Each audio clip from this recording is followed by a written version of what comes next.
The fact that you are hearing this right now is not an accident. Your own spirit guided you here. There is a fundamental shift occurring within the bedrock of your being. You were meant to find this message. You are poised at the very brink of a monumental change, a threshold your deepest self has been journeying toward for what feels like a lifetime. Even if the tension you felt has been nameless, what you will discover in the coming moments is far from simple inspiration. This is the revelation of a core psychological pattern. The moment the psyche initiates its own restoration, this path has its own markers, its own guides. It leaves subtle hints within the fabric of your everyday existence, and whether you are fully aware of it or not, you are already traveling that road. Let's decipher what your own essence has been communicating. There are instances in life when the very air seems to vibrate with a new intensity. You're in the middle of a routine day when an idea surfaces in your awareness that feels foreign, yet deeply personal, or a childhood melody repeats from multiple, unconnected sources in a single hour. Maybe you randomly select a volume from a shelf and it opens to the precise paragraph that answers a silent plea from your heart.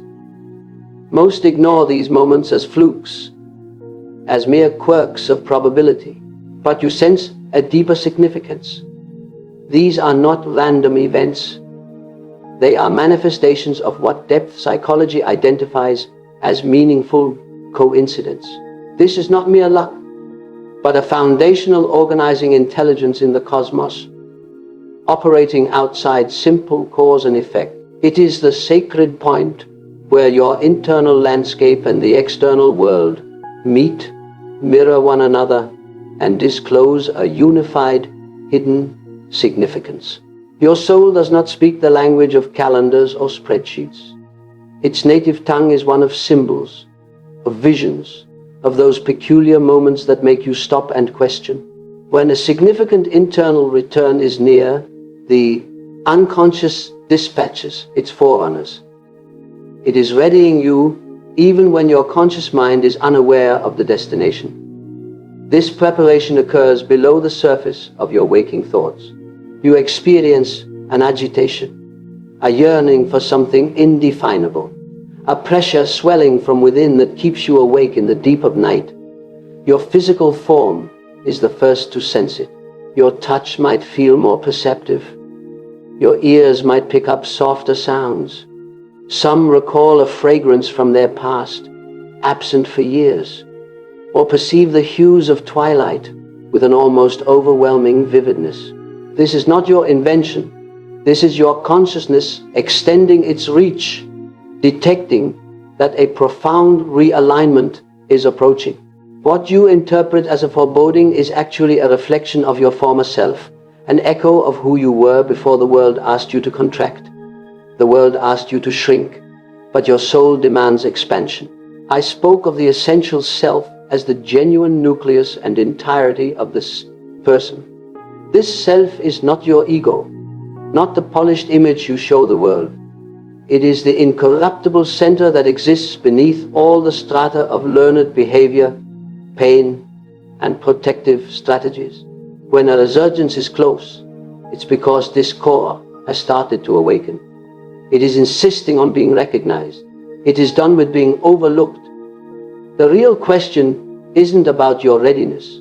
The real question is whether you are prepared to acknowledge the signals your own depths are broadcasting. Have you observed how former interests no longer spark a fire in you? How connections that once supported you now feel hollow? How endeavors that once captivated your heart have lost their meaning? This is not a deficit. This is a purification. Your psyche is creating room. It is clearing the deck for something far more meaningful for you in your most genuine expression. A comeback is not a regression. It is not a nostalgic longing for a bygone era. The concept of a homecoming carries a distinct potency. It suggests a return to a domain that was always your own, but from which you had been separated. It means recovering the pieces of you that were lost under the weight of others' demands. you are not reverting to a previous condition. You are coming back to yourself, to the wild strength that existed before anxiety taught you silence, to the sharp insight you held before you learned to compromise yourself for validation. I differentiated between what is placed upon you from the outside and what emerges from within. The majority live a life authored by exterior pressures, the dreams of their family, the rules of their society, the needs of their companions. They are acting in a drama they never chose. And then one day, after many seasons, something inside fractures, not from failure, but because their essence can no longer endure banishment. Your homecoming starts the second you recognize you are performing a part, that the words you speak are not yours, that you are in places where your inner life cannot thrive. This awareness is painful, yet it is the genesis of your true story. There is a crucial distinction between a fresh beginning and a homecoming. A fresh beginning looks for a new place, a new title, a new relationship, something outside. A homecoming unearths what was misplaced internally. It is an archaeological mission to recover the power you concealed when you were first told you were excessive, for the justified fury you had to suppress to be deemed agreeable, for the reality you had to quiet to escape being cast out. None of that has vanished. It has been preserved, waiting, and it is very much alive. Your resurgence is the deliberate unearthing of these vital parts of you. So many people are afraid of their own vastness. They have been educated to feel sorry for the room they take up, for their desires, for their fundamental right to be. But this hesitation is not your instinct. It is a conditioned response. And anything that has been conditioned can be deconditioned. I characterize the path of individuation as the voyage to become who you have always been in your fundamental nature. Not a superior person, not a more flawless person, but a more actual person. Your comeback is not a program of self-betterment. It is not about becoming a good person. It is about becoming a genuine person, one who no longer needs falsehoods to endure. But before such a return can take place, something must be released. Not symbolically, but in the actual terrain of your inner world. You cannot come back to your core nature without first traversing the shadows. I named this passage the descent, the voyage into the basement of one's own mind. Down there in the chambers you've evaded for ages reside the solutions. Down there also are the injuries that never mended because you were instructed to simply move on. There dwells the sorrow you were never permitted to express, the anger you weren't allowed to release, the deep isolation you've been masking with infinite diversions. This descent is not a penalty. It is a requirement. You cannot rise without first going down. The soul possesses its own primal logic. It does not permit you to skip the void. It compels you to peer into it. And in that stare lies a peculiar form of grace. Because in the dark, you don't only encounter suffering, you find the fragments of yourself you were made to leave behind. The inventive youth who ceased drawing because they were informed it was pointless. The potent voice that grew quiet because no one was hearing. The lovely vision that perished because it was mocked. All of it is there for you in the depths, and it is never too late to retrieve it and bring it into the light. Perhaps you are currently navigating a period of extreme weariness. You feel spent, emptied out, with no vitality for the methods that used to function. This is not a symptom of fragility. It is the disintegration of an artificial framework.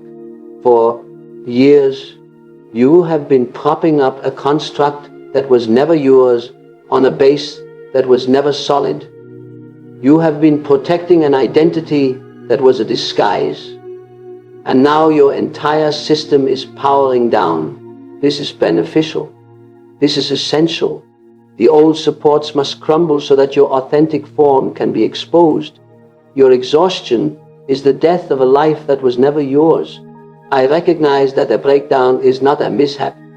It is the spirit's mechanism for realignment. There is a concealed intelligence in this disintegration. Your fatigue is informing you that this way of being is over.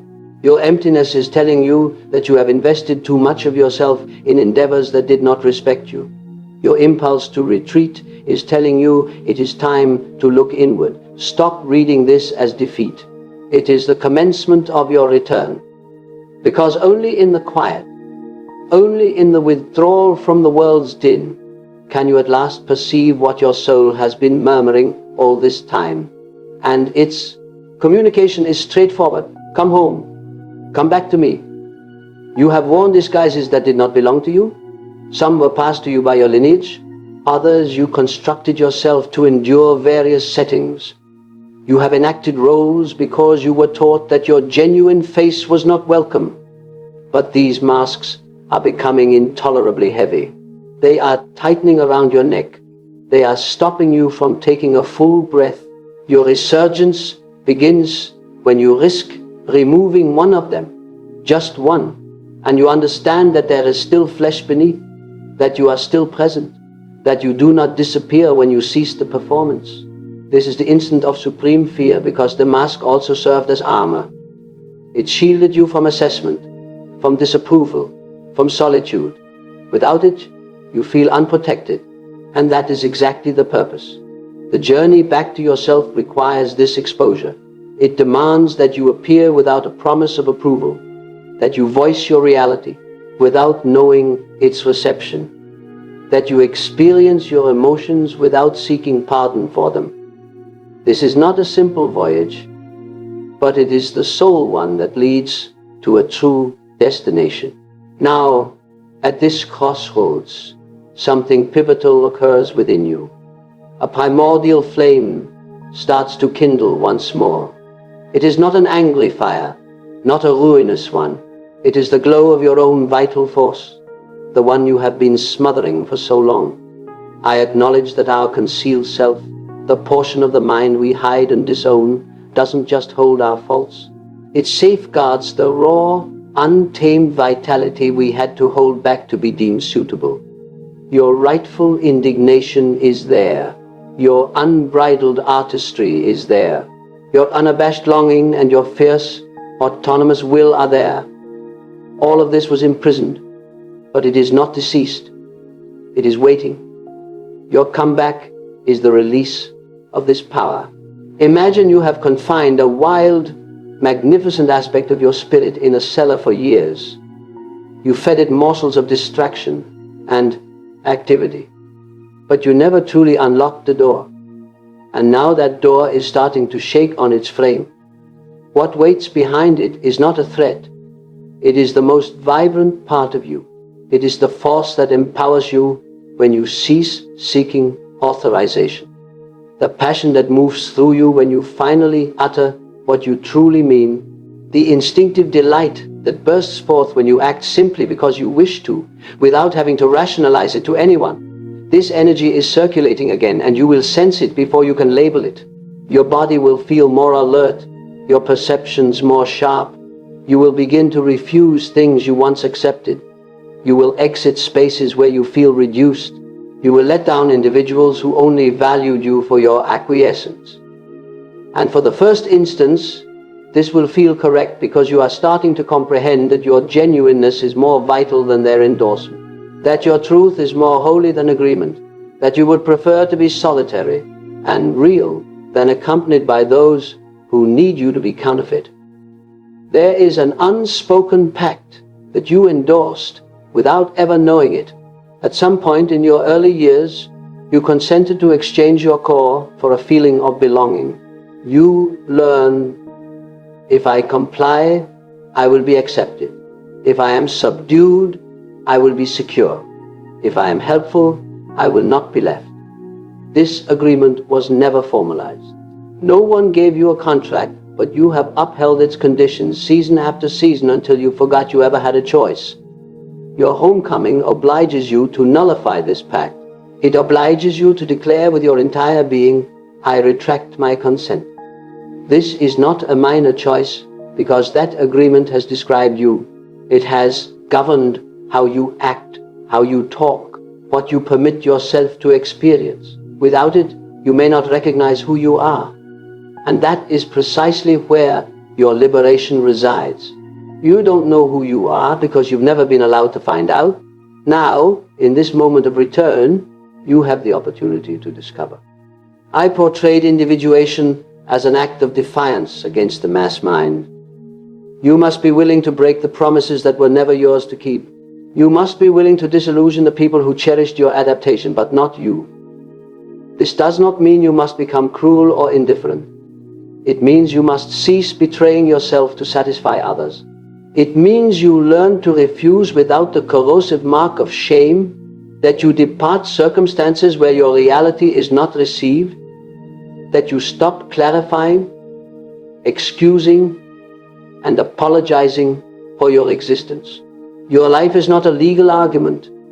You owe no one a defense for who you are. Your comeback commences when you absorb this. And in this progression, something unusual and magnificent occurs. You notice that certain individuals start to fade. Some you thought were allies suddenly don't comprehend you. They say you are different. And they are correct. You have transformed. You have awakened. You have come back to yourself. And for people who only knew your managed version, this is deeply disturbing. They desire the previous you, the rendition that was accommodating, that didn't pose difficult inquiries, that was constantly on hand. But that version is expiring, and you must allow it to expire. Let me share something that is hard to hear, yet completely accurate. You will not be comprehended by all. Your return will bewilder people. Some will label it as self-interest.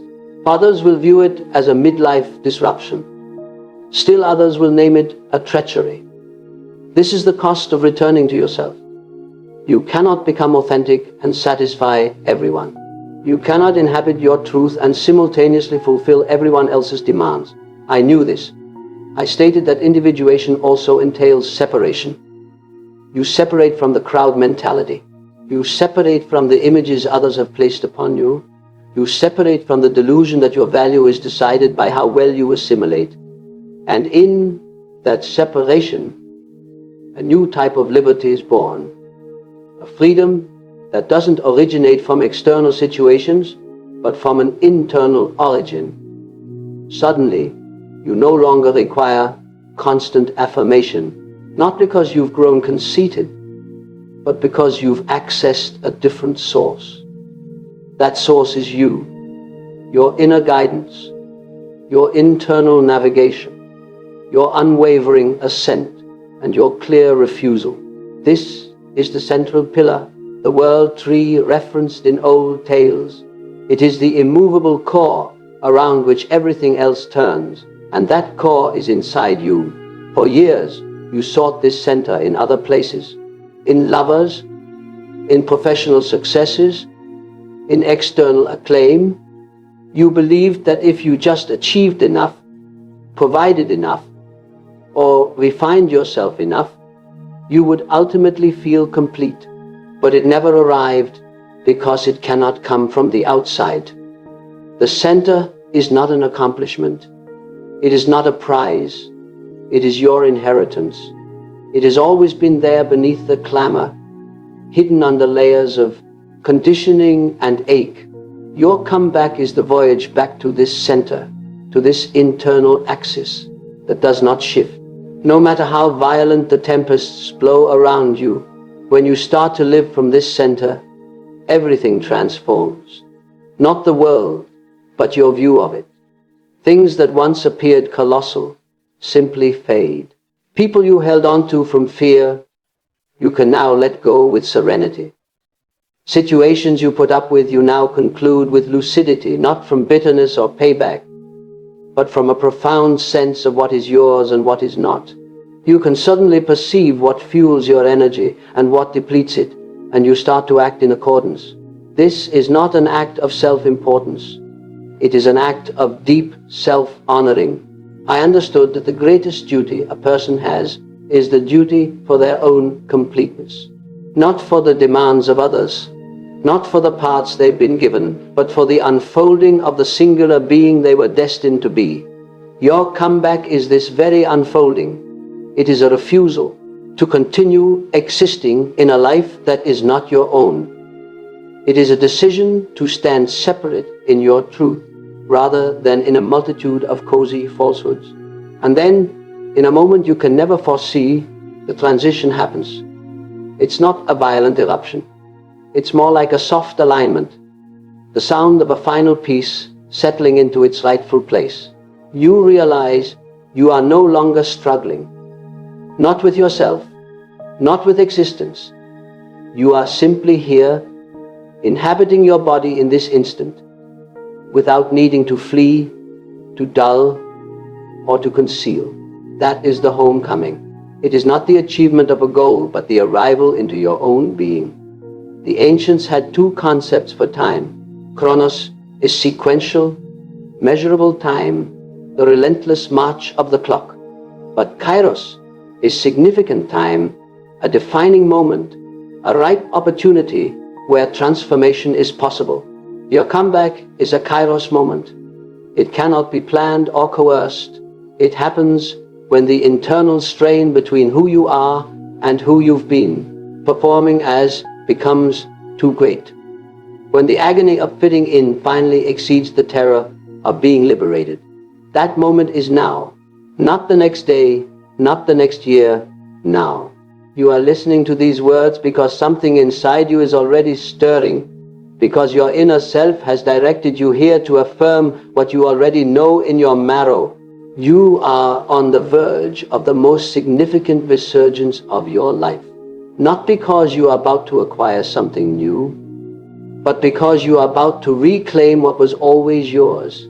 Your authority, your lucidity, your voice, your non-negotiable right to be precisely who you are. This return requires no spectators. It needs no ovation. It happens in the holy quiet between you and your own essence.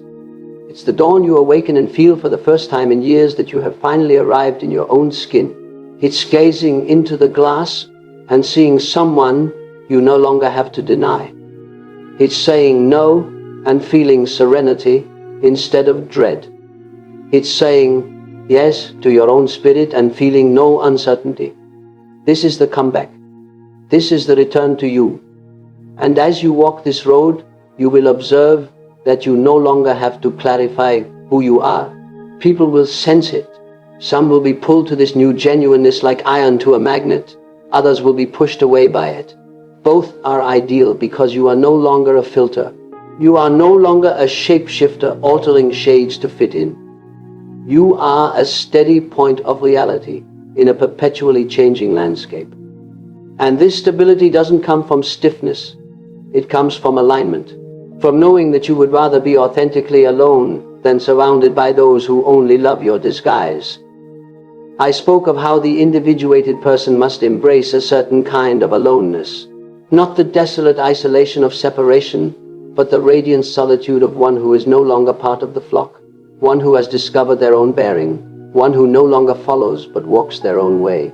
This solitude is not a deprivation. It is a profound acquisition, because in it you ultimately find true fellowship with yourself. And that is the most crucial connection you will ever have. Perhaps you fear that if you stop twisting and reshaping yourself, no one will remain. Perhaps you worry that your truth is too potent, too severe, too unrefined for this world. But let me assure you, the individuals who cannot accept you in your full expression are not your tribe. And that is not a catastrophe. That is a necessary clarification. It is the sacred sorting that must happen so that the correct people, the ones who are not scared but ignited by your realness, can ultimately locate you. People who don't want your act but your authentic presence. Your comeback is not a return to some glorified history. It is the radical moment-by-moment choice to live from your center now, from your truth, from your non-negotiable essence. It is the choice to stop waiting for another to grant you authorization to be yourself. That authorization can only come from you. And the moment you finally grant it is the moment everything reorders itself. The energy that was bound for years in performance and restraint begins to circulate. The life force that was frozen starts to melt. You feel for the first time in a long while truly alive. Not happy in the conventional grinning sense, but alive, present, authentic. You feel your edges and you protect them with compassion. You feel your longings and you follow them with principle. You feel your truth and you speak it with bravery. This is not self-optimization. This is self-reclamation. And as you walk this road, you will find that the external world starts to reconfigure itself around your new internal reality. Not because you compel it to, but because you allow it to. Circumstances that no longer suit will dissolve. Relationships founded on false pretenses will conclude, and new possibilities will emerge that resonate with who you have become. This is not mysticism. This is harmony. As you become more genuine, you naturally draw what is in alignment with your genuineness and repel what only functioned with your mask. So your homecoming is not a solitary incident. It is a process, an unfolding, a gradual dawning to the fact that you were never damaged, you were only covered, and that beneath all the layers of adjustment, wounding, and self-rejection, there has always been an unbreakable diamond core. I named it the essential self. Others call it the soul. The label is unimportant. What matters is that you are starting to feel it, that you are starting to live from it, that you are starting to trust it. This core does not deceive. It is not courteous. It is not tactical. It is simply real. And when you learn to listen to it, your life will take on a new character. It will become more straightforward. Not because the obstacles vanish, but because you are no longer in conflict with yourself. It will become clearer. Not because the world is less complicated, but because your inner guide is steadfast. It will become lighter, not because less is occurring, but because you are bearing less burdensome weight. And perhaps in a silent moment you will glance back and understand that everything that transpired was required, that every heartbreak brought you closer to your essence, that every loss created an opening for something more authentic, that every crisis was a summons from your soul, beckoning you to come home, home to you. This is the ultimate comeback, not a return to external splendor, but the return to your own soul. And now that you know this, now that you have sensed the truth of it in these words, only one question remains. What will you do? Will you continue to enact the part you were given? Or will you find the courage to let the disguise drop? Will you keep requesting permission to live? Or will you finally grant that permission to yourself? The choice is yours alone. But remember this, your soul is waiting, and it has been waiting long enough. If these words have awakened something within you, if you feel yourself positioned at this precise pivot point, let this moment be your beginning. Your journey inward is not concluding, it is just commencing. And if this message resonated, if it felt like a sign you needed, then do this for the channel. Please like this video. It tells the algorithm that this content matters and helps others like you find their way. Share your thoughts in the comments below. And for more guides on navigating this path back to yourself, subscribe